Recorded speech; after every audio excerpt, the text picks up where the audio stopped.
you know us, you know two things then. We like retro games, and we make questionable decisions after bourbon. Like any grown man with access to power tools and nostalgia, we built a Nintendo Bar Cart. Joe needed new furniture, and instead of being responsible adults, we made this. This is not an instructional video. I repeat, this is not an instructional video. So grab a beverage, grab your tools, get comfy, join us for the ride. We'll show you how we made this pretty cool bar cart. There she is, Matt. Ain't she beautiful?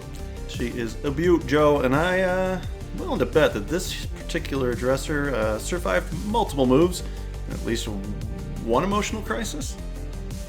Matt, you're not wrong. Let's gut her. Now you'll notice an interesting approach here, and Joe's engineering philosophy is if it worked for ancient civilizations, it's probably fine.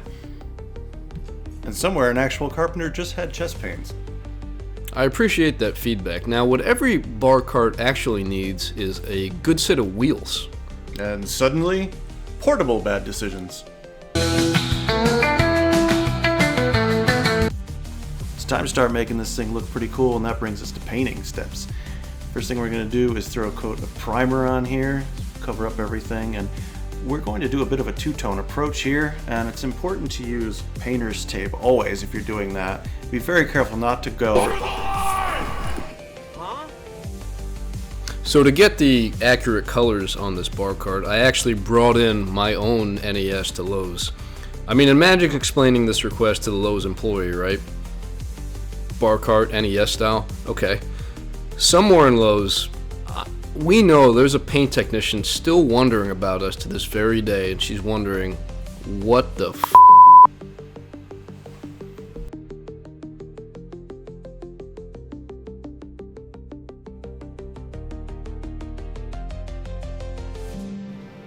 Alright, now that we color matched the paint up perfectly, now it's time to throw some handles on the drawers, and what better handles would be actual NES controllers.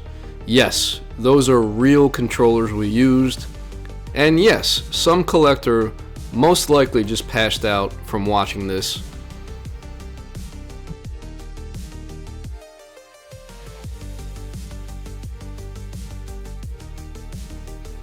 So what happens when you mix bourbon, power tools, and overconfidence? Likely a trip to the emergency room or a really cool bar cart. Fortunately for us, today was the second one.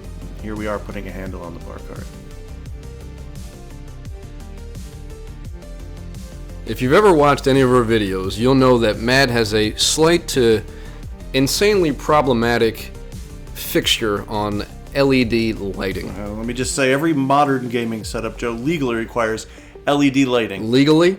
I think, and I'll look into the laws, but I'm pretty sure. Legally. But hey, anyways, without lights, this was furniture. With lights, it's an absolute experience. That's for sure.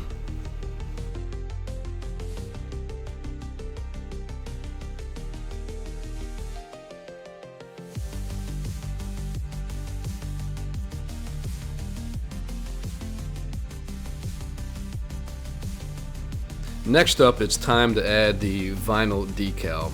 And at this point, we stopped speaking to each other because the stakes were simply too high. Here we are laying down the decal here, and the stakes were so high because this stuff requires extremely delicate hands, which Matt and I simply do not have. And at one point, I jacked up the decal so bad I had to reach out to the original seller, who, shout out to that guy, Vinyl T on Etsy, sent us a brand new set of decals so we could cover up my mishap here. Guys, we'll list that link in the bio, don't you worry. We will link that in the description. We are not on Instagram, it'll be in the description. Yeah, so it'll be in the bio. It'll be in the description. I mean, where are we right now? I generally don't even know. I don't know. But it'll be in the bio. Well, link will be in the description. In the bio. Yep. Ladies and gentlemen, there you have it. We turned a dead dresser into the official beverage station of the 8-Bit Basement. Whatever you do, please never show this video to an actual carpenter if you care for their mental stability and health. Thanks for watching, thanks for hanging in there with us. We'll see you next time in the next video.